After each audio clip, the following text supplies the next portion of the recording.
The candles in the long gallery had been lit for 40 persons, and Rosalind Vane was not one of them. She stood at the entrance to the main salon of Thornfield House, her plain ivory gown a quiet argument against the room's accumulated splendor, and understood with immediate clarity that the invitation had not been issued with her in mind. The gilded chairs arranged in their neat rows, the musicians settling at their instruments along the far wall, the particular quality of light that came from 100 candles held in silver branches, all of it had been arranged in expectation of her sister. She was here instead. Cecily lay at home with a fever and a cloth pressed to her forehead, and their mother's instructions had been delivered with the precision of a military order. Rosalind was to attend, to be seen where Cecily could not be seen, to hold the ground that Cecily had prepared. What Rosalind had not been told was that the Duke of Thornfield would be standing at the far end of his own salon, already watching the doorway. She did not know that yet. She moved along the side of the room the way she moved through most rooms of consequence, close to the wall, her gloved hands easy at her sides, her attention resting on the nearest vase of hothouse roses, as though the flowers had demanded her consideration.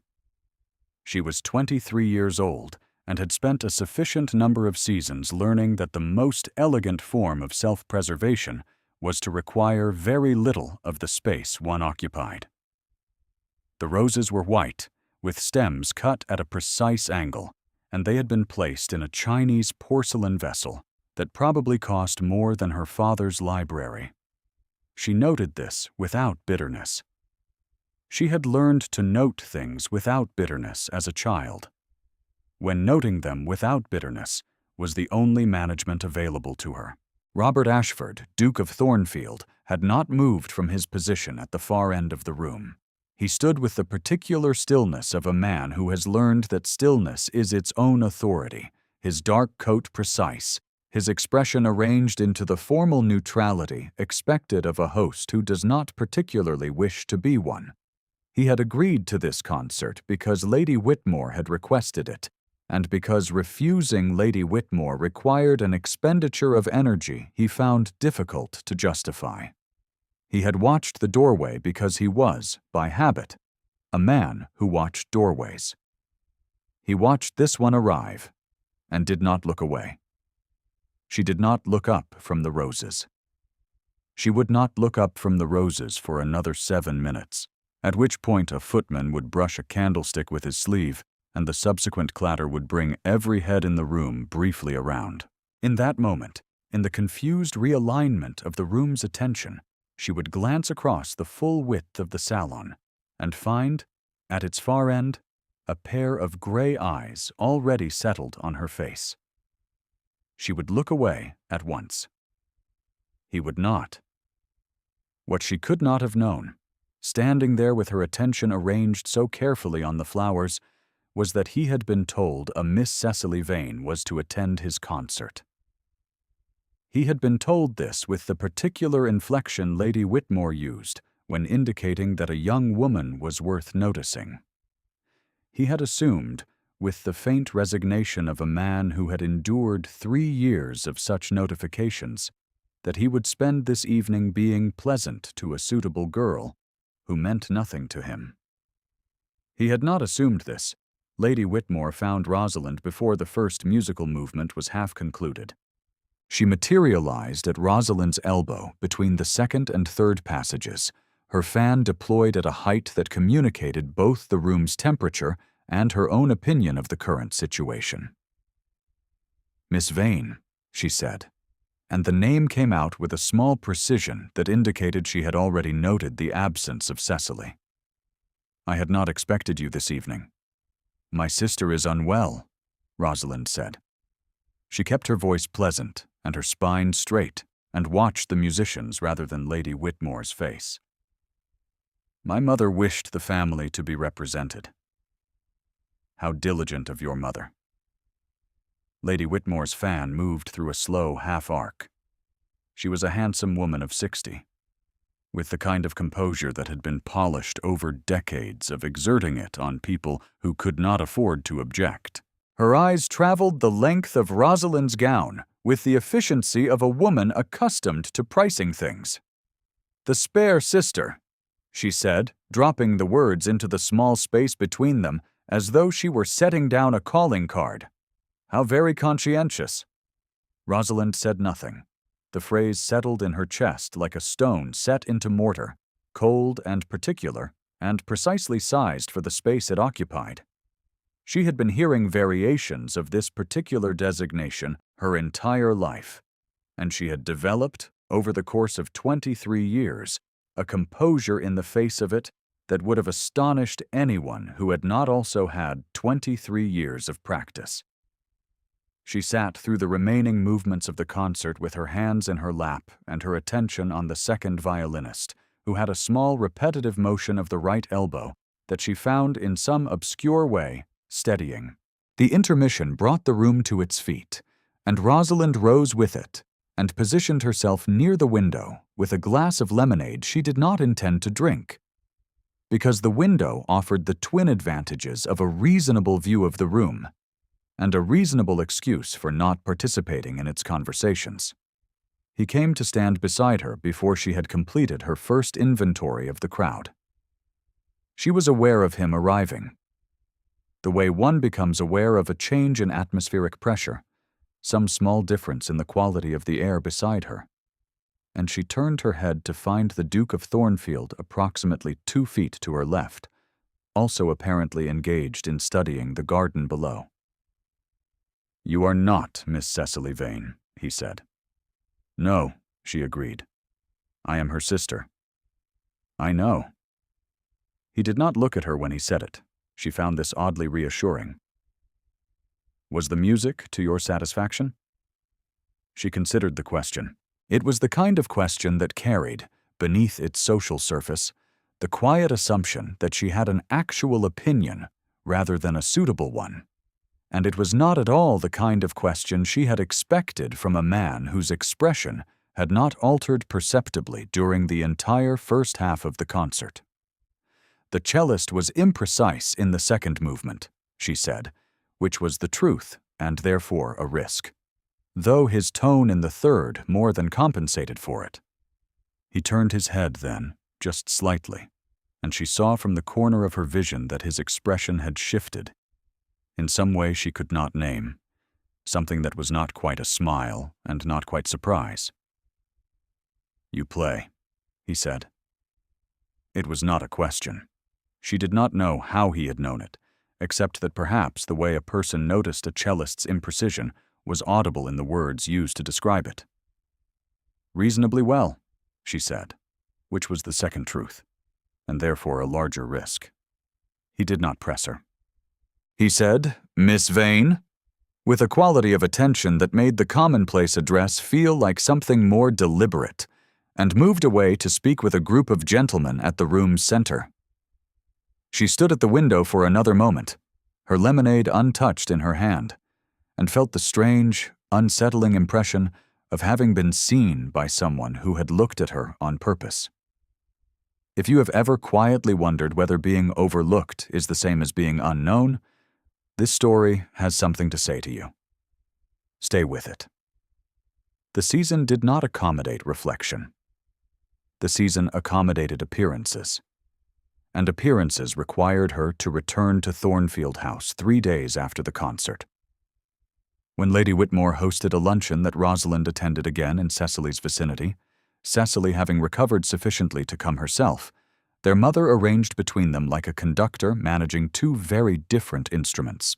Lady Whitmore received them in the east drawing room, where Miss Drayton was already installed on the settee nearest the fire, with the ease of someone who had been invited considerably earlier than everyone else. She was 20 years old, and very fair, and wore pale yellow silk that caught the light from the windows in a manner that seemed almost architectural. Lady Whitmore introduced her to the room with a particularity of warmth that communicated to anyone paying attention exactly what was intended. The Duke was not present at the luncheon. Rosalind noted his absence with the part of her attention she had reluctantly allocated to noting where he was or was not, and returned the larger portion to the arrangement of her napkin. Lady Whitmore found occasion, between the soup and the fish course, to refer to Rosalind as the sister who attended the concert in dear Cecily's absence, with a gentle emphasis on the substitution that turned the word absence into something mildly damning.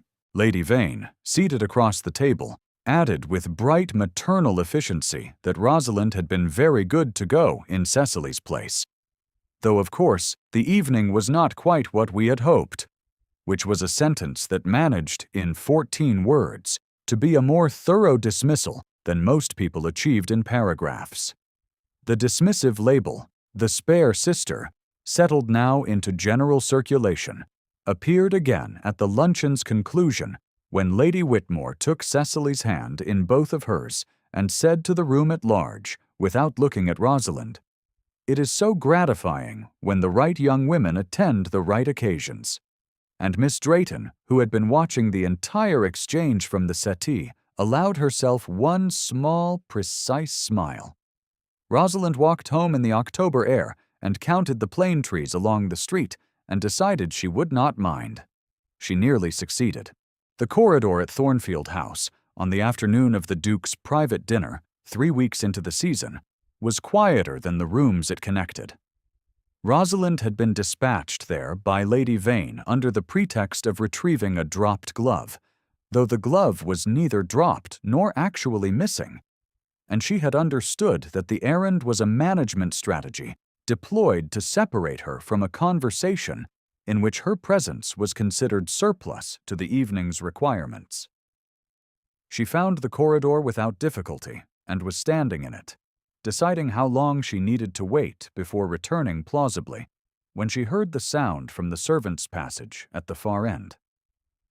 It was a particular kind of sound, low and effortful, the sound of someone trying very hard not to be heard, and she was moving toward it before she had consciously decided to move.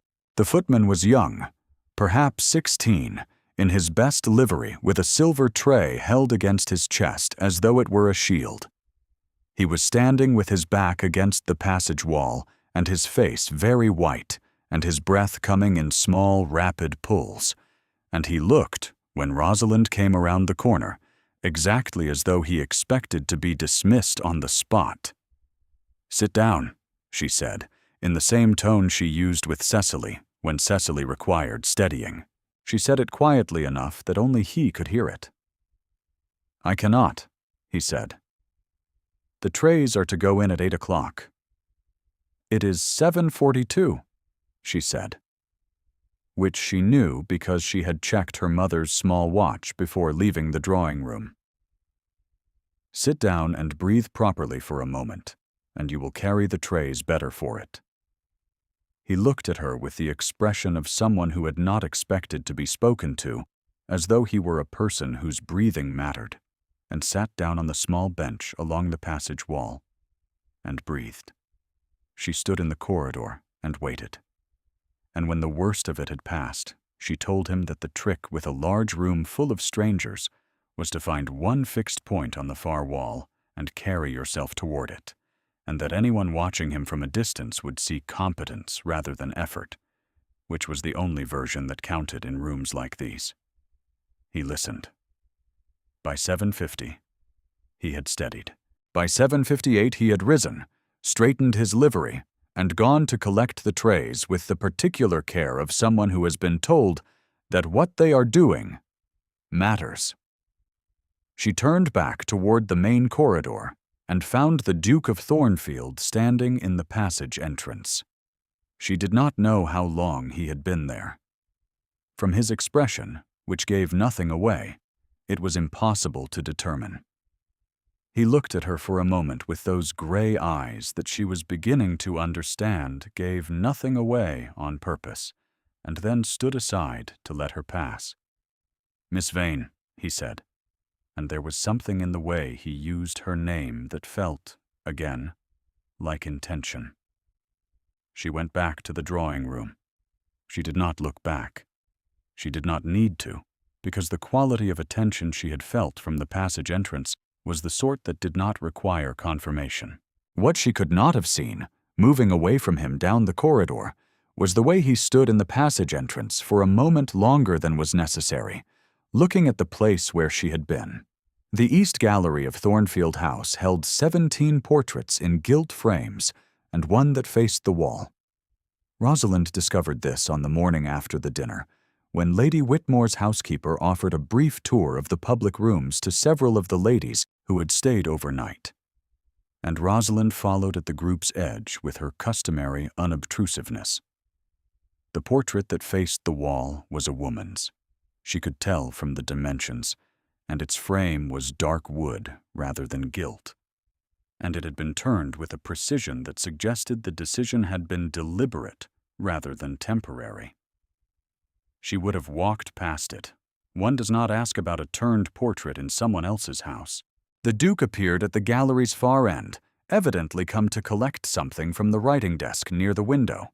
He saw the group, registered their position relative to the portrait, and his face underwent a change so swift and so controlled that anyone not watching very carefully would have missed it. Rosalind was watching very carefully. He crossed to the writing desk and retrieved whatever he had come for, and was nearly at the door before she understood that she had taken 2 steps away from the group's edge and toward him, and that the movement had been noticed. He stopped. "The portrait," she said, not quite knowing what she intended to ask. "My wife," he said. The 2 words were level and perfectly controlled, and carried, beneath their control, something that was 3 years old and had not yet resolved into anything simpler. Eleanor. She did not know the name then, but she learned it afterward from Lady Whitmore's housekeeper, who relayed it in the tone of someone offering important topographical information. Eleanor, Duchess of Thornfield, dead of a fever 3 years prior, very young, much loved, and the Duke had turned the portrait himself on the morning after her death, and had not, in 3 years, turned it back. The housekeeper said this without embellishment, and moved on to the next painting, which was a horse, and which required no such annotation. Rosalind thought about this for a long time. She thought about what it meant to turn a face to the wall and leave it there for 3 years. Not out of forgetting, but out of something closer to the private discipline of a man who did not permit himself to grieve in sight of anyone. She thought about it without sentimentality and without presumption. She filed it alongside the gray eyes and the practical question about the cello and the moment in the passage, and she did not allow herself to draw conclusions. She was very practiced at not drawing conclusions. Lady Whitmore had been moving the pieces for some time. Rosalind recognized this in retrospect, the way one recognizes a pattern in embroidery only when the work is complete enough to reveal the design. The dinner had arranged Miss Drayton on the Duke's right. The subsequent card party at Lady Whitmore's own house had placed Miss Drayton in the chair directly opposite his at the whist table. The informal gathering at the Whitmore's country house in mid-November had positioned Miss Drayton in the gallery at the precise hour the Duke took his customary afternoon walk, a timing that could not have been accidental. The footman's name was Thomas, and Rosalind learned it because he was assigned to the drawing room on the afternoon of the card party, and he brought her tea with the particular careful attention of someone who has not forgotten being told that their breathing matters. She thanked him, and he moved away. And she caught Lady Whitmore observing this small exchange from across the room with an expression that calculated rapidly, and arrived at displeasure. "The spare sister has an uncommon talent for befriending the household's dependents," Lady Whitmore said to Lady Vane, in a voice pitched to reach Rosalind, and no further. "It is a quality that would serve her well in a more domestic situation." Lady Vane, whose attention was primarily engaged with watching Cecily accept a glass of negus from an eligible younger son across the room, made a sound of agreement that was too general to constitute endorsement. Rosalind set down her teacup and looked at the window, where rain had begun to make small emphatic patterns on the glass.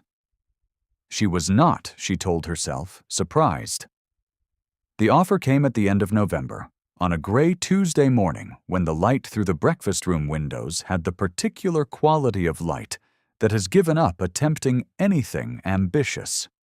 Mr. Clarence Fellows, of a respectable family in Shropshire, with a reasonable estate and an income of approximately £800 per annum, had communicated his interest through the proper channels. Lady Vane had responded through the proper channels. The arrangement had proceeded, in the manner of such arrangements, without reference to its primary subject. Rosalind learned of it when her mother told her, over the remains of the breakfast things, that the matter was very nearly settled. "He is steady," Lady Vane said, in the tone she used for things she considered obvious. "The income is reliable. Shropshire is not so very far." "I have never met him," Rosalind said. "You will meet him at Lady Whitmore's winter gathering at the end of the week. He will be there. It is quite convenient." "Convenient?" Rosalind repeated, and found that the word had a different weight than usual.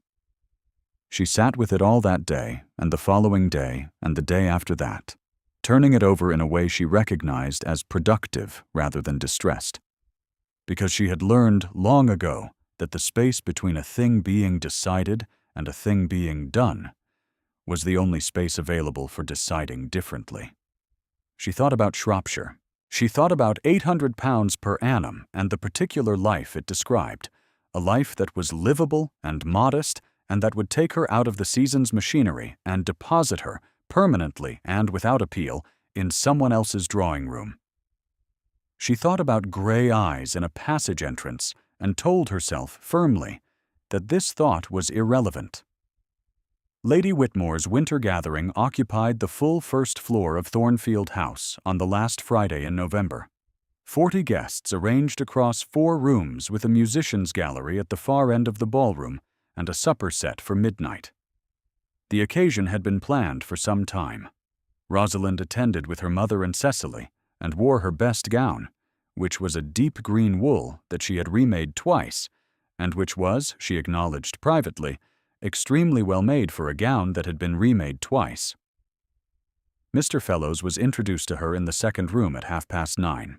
He was a man of perhaps 40, with a square face, and the manner of someone who had formed his opinions early and found no subsequent occasion to revise them. He spoke to her for 11 minutes about his estate in Shropshire and its drainage situation, and she listened with the whole of her attention. Because she was a person who paid attention to the things in front of her as a matter of practice, and because she was trying very hard to find, in what he was saying, some quality that would make the prospect of Shropshire feel other than it felt. She could not find it. At 11:15, Lady Vane took Rosalind's arm and led her toward the small anteroom off the second drawing room, and said, with the efficiency of someone delivering information rather than requesting a response, that she had communicated an acceptance of Mr. Fellows's offer on Rosalind's behalf, and that the formal particulars would be arranged by the solicitors at the beginning of December. Rosalind stood in the anteroom for a moment after her mother returned to the ballroom. The room contained a writing table, 3 chairs, a small fire, and a watercolor landscape of a Scottish loch that had been hung slightly crooked. She looked at the landscape for a while. Then she looked at the fire. Then she went back into the second drawing room and found Mr. Fellows, and asked him, in a voice that was very steady and very clear, whether he believed that a wife's opinion on matters of household management constituted a reasonable claim on her husband's attention. He looked at her as though she had asked him to evaluate the drainage of the moon. "Mrs. Fellows would naturally defer to me in such matters," he said. "I am not Mrs. Fellows," she said. She said it quietly, because quiet was the register in which she said important things, and because the people nearest them were already beginning to adjust their positions with the peripheral awareness of those who sense that something adjacent to them has changed. And I do not think I can be. He regarded her for a moment with the expression of a man to whom this particular form of response had never previously occurred as a possibility. Your mother has communicated an acceptance, he said. My mother may not have understood what she was accepting on my behalf, she said. I am sorry. I am genuinely sorry. This is not a verdict on your character. It is a statement about mine. She moved away before he could answer, because there was nothing he could say that would alter the fact of what she had just done or make it easier for either of them. She had refused a suitor in a room full of people who had partially witnessed the exchange, at the cost of her mother's considerable displeasure and whatever remained of her own social credit. She knew this. She had known it before she opened her mouth. She had opened her mouth anyway.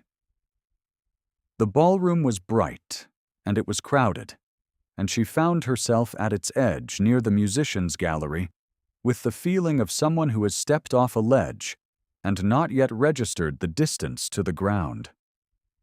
Thomas moved through the room with a tray of champagne glasses, and when he passed near her, he caught her eye for one brief moment, and something in his expression said that he had seen her speak to Mr. Fellows, and that he had understood what it meant. She accepted a glass she did not intend to drink, and watched the room. Lady Whitmore was at its center, with Miss Drayton on one side, and a senior Lord Chamberlain on the other, holding court with the specific satisfaction of a woman whose arrangements are unfolding precisely as intended. The Duke of Thornfield stood at the room's far edge near the terrace doors, which were closed against the November cold, his profile to the room in the manner she had come to recognize as his default posture in crowds, present without participating, observing without demonstrating that he observed. She did not look at him for long. Lady Vane found her within 4 minutes, and the conversation was conducted in very low voices near the potted fern in the corner, and it was several registers above pleasant, and Rosalind absorbed it with the composure of someone who had prepared for it, because she had, in the anteroom, prepared for it, and composure was the only tool she had that the conversation could not take from her. You have made yourself impossible, Lady Vane said. You have refused a steady offer. You have embarrassed this family in front of Lady Whitmore's guests, and you have done it for nothing. For nothing, Rosalind. You are 23, and you have made yourself impossible. I know, she said. She said it without argument, because argument was not what she had. What she had was the unvarnished truth that she had done the one thing she could do with the life that was actually hers, and that the cost was real, and she would pay it without requesting sympathy. Lady Vane pressed her lips together and moved away.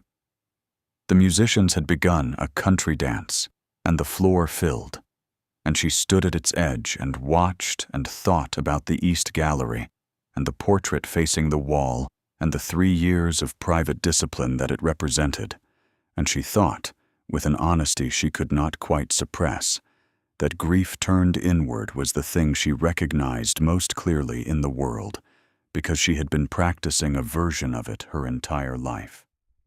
She did not hear him approach. She became aware of him because the quality of the air at her right side changed in the specific way it had changed at the concert, and she turned her head and found the Duke of Thornfield standing beside her, with exactly the same posture he had occupied at the window during the intermission, 8 weeks, and what felt like a different era ago. Miss Vane, he said. She waited. I require a direct answer to a direct question, he said. In the tone she had come to understand, meant he was going to ask something he had already decided to ask and had chosen to frame as a requirement, because the alternative framing was not available to him yet. "I will attempt one," she said. He looked at her then, directly, in the way he had looked at her from the passage entrance, without the diplomatic deflection that characterized the rest of the room's social exchanges. "Did you refuse, fellows?" he said, "because of something I said to you at the concert?" The question arrived with the weight of something that had been constructed carefully over time and was now being set down with equal care.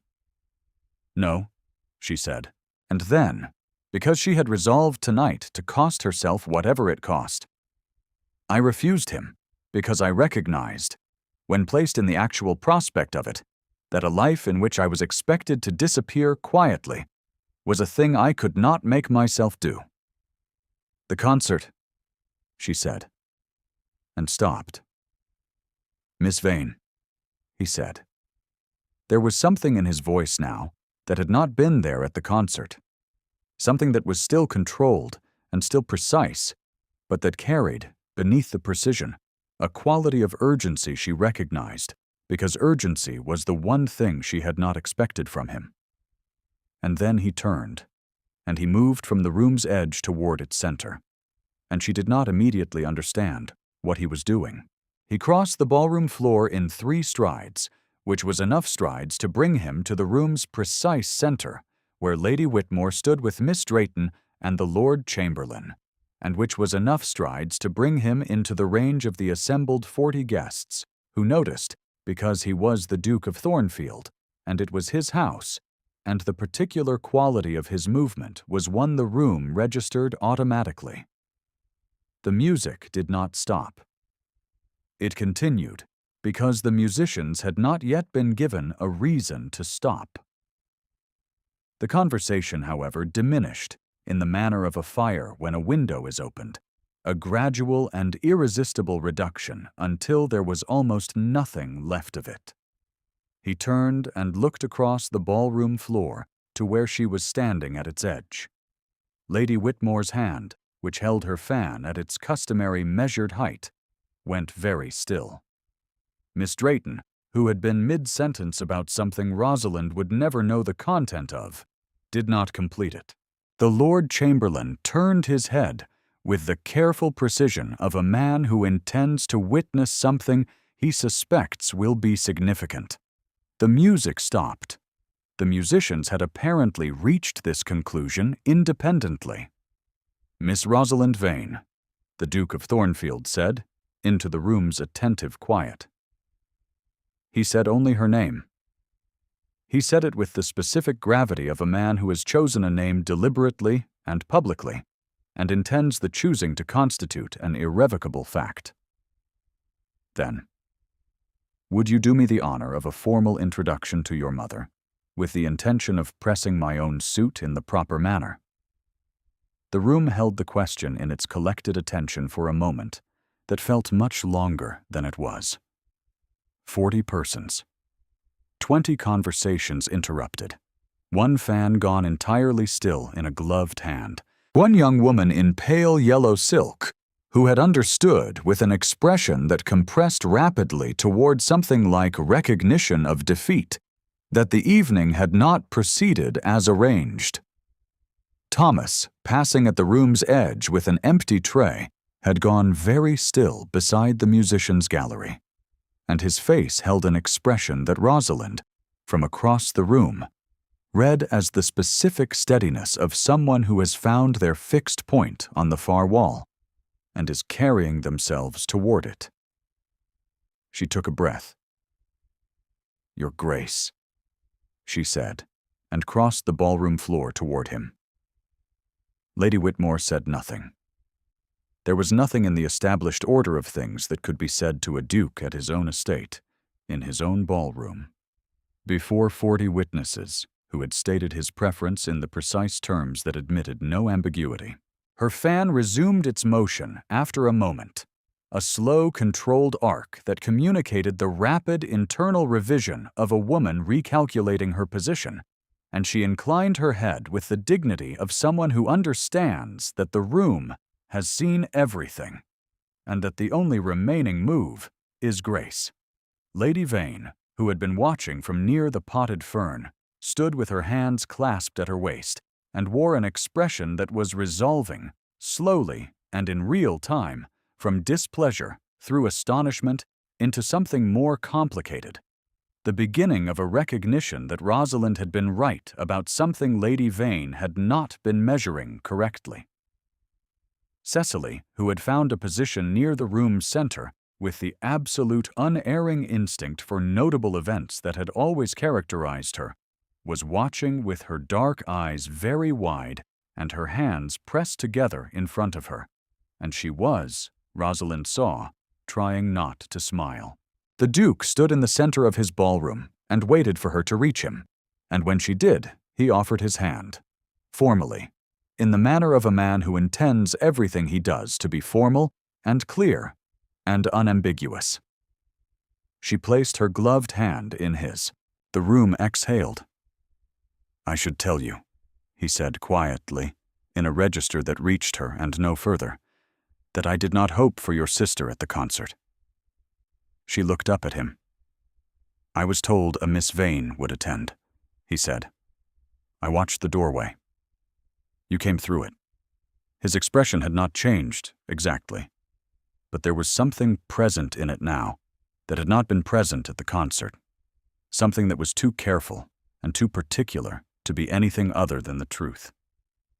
"I knew before you spoke that it was not who I had been told to expect.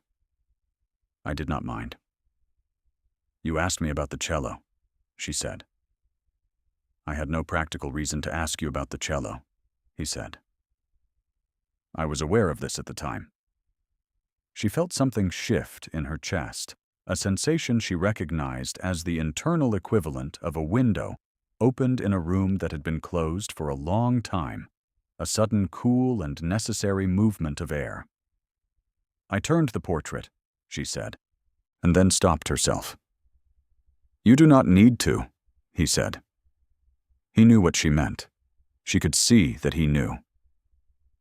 "I turned it because I could not yet be the person she had believed I was. It seemed dishonest to let it face the room while I was still becoming that person." A pause. 3 years is a long time to be becoming." "It is," she said. "I am familiar with the practice." Something moved across his face then, brief and precise, and almost warm. "I believe you are," he said. They stood in the middle of the Thornfield ballroom, while around them the room slowly resumed its normal rhythms, conversations restarting with the careful deliberateness of people who are very aware they have just witnessed something and are not yet certain how to calibrate their response to it. Lady Whitmore had moved to the supper room. Miss Drayton had found a seat near the window and was looking at the garden with the composure of a young woman who has a good deal of composure available to her and is deploying it efficiently. The musicians, after a brief collective consultation, began a quieter piece, something measured and unhurried that suited the room's change temperature. Lady Vane crossed the floor to where they stood. Rosalind watched her come and noted, with the observational precision that was her oldest habit, that her mother's expression had completed its journey from displeasure into something that was, if not quite apology, its near neighbor. "Your Grace," Lady Vane said with a curtsy of appropriate depth for a duke at his own house. "Lady Vane," he said, "I hope to call upon you tomorrow morning, if you will receive me." "We will receive you," Lady Vane said, and looked at Rosalind with an expression that was, for once, uncomplicated by calculation. The East Gallery was quiet by the time they reached it. The supper had concluded, and the guests were departing, and the house had begun its long nightly retreat toward silence. He had asked, formally, whether she might see the gallery before she left, and she had agreed because she had known since the morning of the housekeeper's tour that the gallery was where something real lived in this house, something that had been waiting, in the manner of important things, for the right occasion to be met. The 17 gilt-framed portraits were unchanged. The one in dark wood still faced the wall. He went to it without ceremony and turned it. Eleanor, Duchess of Thornfield, was a woman of approximately Rosalind's age, painted in the manner of someone who was comfortable being looked at, with a directness in the expression that was particular and not generic. She was not what Rosalind had pictured, which was something more remote and symbolic. She was simply a person, captured in an ordinary moment by a painter who had understood that ordinary moments were where people actually lived. "She would have liked you," he said. He said it without sentiment, in the same level tone he used for true things. She had no patience for people who arrange themselves into approved shapes. "I have never been very good at approved shapes," Rosalind said. "I know," he said. "I have been watching you not arrange yourself into them for 8 weeks. It required more courage than anyone in this room gave you credit for." The snow had begun while they stood there, visible through the gallery's tall window, very fine and quiet against the night, the kind of snow that falls without announcement and covers everything in a slow accumulation, that is only apparent afterward when you look and find the world has changed. It settled on the window glass and on the garden below, and the light from the gallery fell across it in a pale, warm bar. She looked at Eleanor's portrait for a moment longer. She looked at the gray eyes of the man standing beside her, who had spent 3 years becoming something, and who had watched a doorway, and who had asked about a cello for no practical reason. "I should like," she said, "very much to play the piano in your music room, if that is not an excessive first request." The thing that moved across his face then was, unmistakably, the thing she had been reading as almost amusement for the entire 8 weeks. It arrived now without the qualification. It arrived as something whole. "The piano in the music room," he said, "has been left mid-phrase since October." "I had hoped," he said, and stopped, and she understood from the way he stopped that the sentence he had not finished was the one that contained the most, that it would not remain so.